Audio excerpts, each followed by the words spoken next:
Good evening, local residents. This is Anaya Felder here with your local Belleville News with Naya podcast.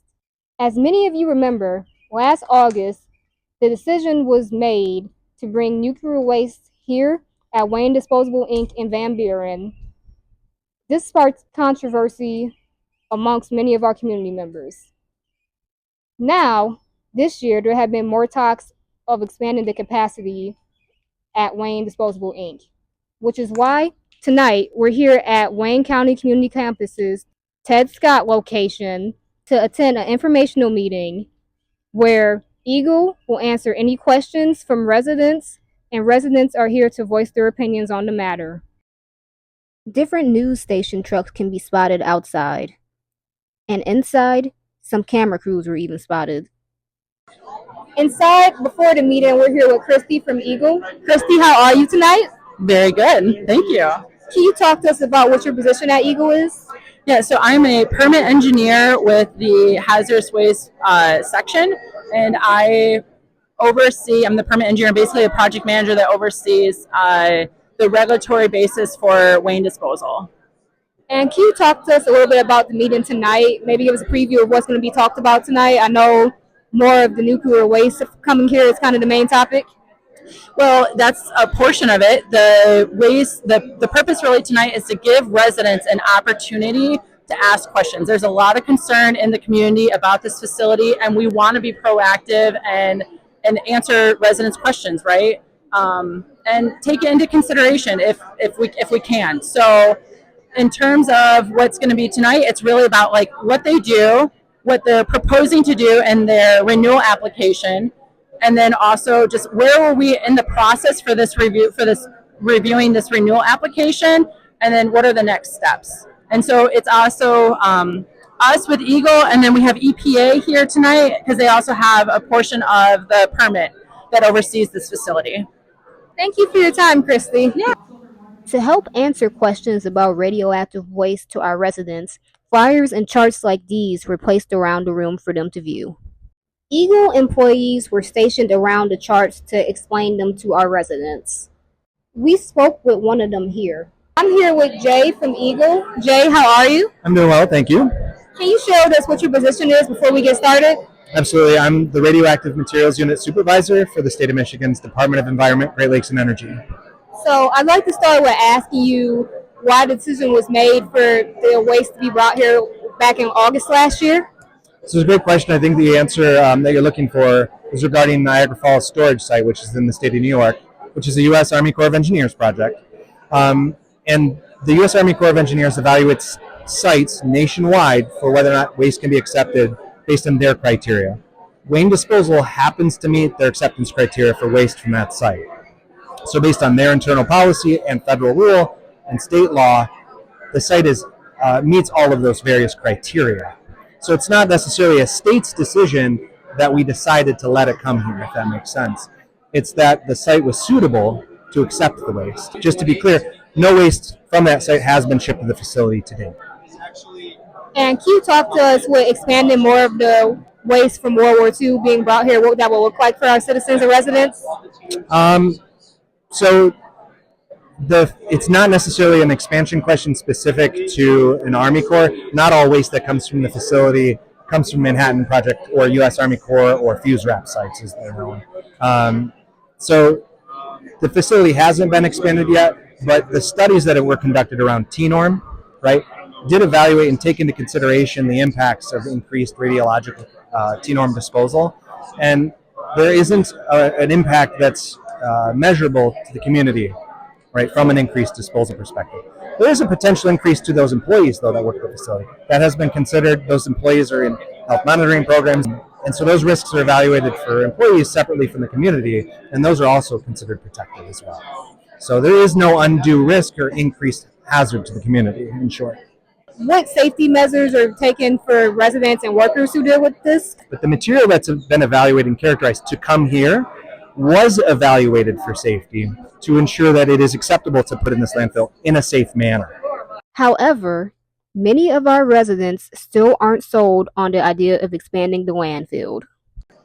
I am now here with two local residents, Pat and Chuck Rivas, to speak about why they came out tonight. How are you both tonight? We're doing great. Fine. So, can you talk to me about why you came to this meeting tonight? Well, we've lived here all our lives, and we keep getting all kinds of lies about what they're doing with the dumps, and I want to see the lies they're getting of us tonight. Same here. I used to live right next to the dump they're talking about in that subdivision just beyond the township hall. And can you guys tell me what your stance on the nuclear waste from the Manhattan Project being brought here last year was? I understand why it's been there since World War II, and all of a sudden now it has to be dumped in our community. Same. What is your current stance on the matter? Has it stayed the same or changed? Nobody's convinced me that this needs to be done. The mayor of Belleville was in attendance and was willing to give us a statement along with his friend Jim about why they came out tonight. Well, because we don't want the landfill expanded. Exactly. We don't want the landfill expanded by 25% over 56 acres. It's way too much. We don't need it here at all. We need to shut down. You guys both live close to Wayne Disposable Inc.? Yeah, within a mile. Yep, same. Within a mile or two. What message do you want to send to the public? We don't need any hazardous waste brought here, especially from out of state or out of this country, in a highly populated area like we have, with the water surrounding the dump. It's just, it's, as my buddy Ken said, it's the dumb idea I've ever seen. I agree with that.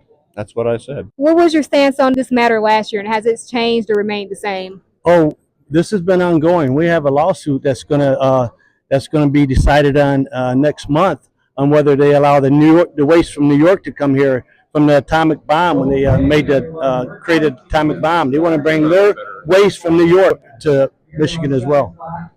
And to close off, you guys both tell me what matters you'd like to take to try to prevent it from coming here. We need to go all the way to the top. We need the governor on this, on our side, preventing out-of-state waste from coming here. We're speaking out and we're trying to get a legislative solution, solve this problem once and for all. Residents further expressed their concerns with EGLE during the meeting. A representative from Reggie Miller asked this question. How does EGLE plan to enhance environmental monitoring to detect potential contaminants such as PFAS in groundwater and surface water near the proposed landfill expansion site?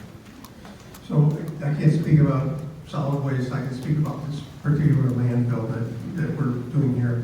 And so currently, as it got summarized on the TV over there, we do monitoring of their surface water on site, and they're also have an NPDES permit. Anything that goes to the surface water is monitored through the NPDES permit, and currently includes PFAS. Many wanting answers for why the radioactive waste was brought here. Why do they want to put the toxic waste in the neighborhood where people live? Second part is why can't they put it in the desert somewhere? This landfill has been here since the 60s, right? It has evolved over time. I understand, but it has evolved with the rules and statutes that are applicable today. I understand, but the department is bound by legislation. So if it technically meets the requirements of federal and state law, the department is legally not allowed to not issue them a permit based on the technical capability, right? Like they're already cited here, so new siting rules do not count for this place. It is the current operations and the current design. Do they meet the technical requirements and operational requirements set forth by state and federal law?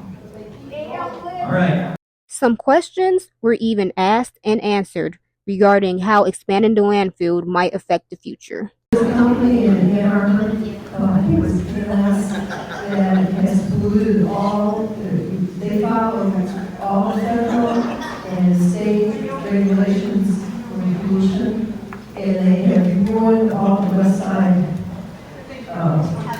wells on the west side of Ann Arbor and slowly approaching into the Erie River. So they followed all the rules. We're following the rules. The hasn't happened in 20 years. So we can't speak to that facility, right? We can speak to waste disposal, and there has been no indication that the landfills are leaking with the environmental monitoring data that we have. As you can see, inside the meeting was a lot of information and debate shared. Stay tuned because we'll be uncovering more of what happens with EGLE and this story as it unfolds within our community. Have a great evening. Coming up next week, we will be attending our city's annual Lake Fest, with this year marking the lake's 100th anniversary. We'll see you there.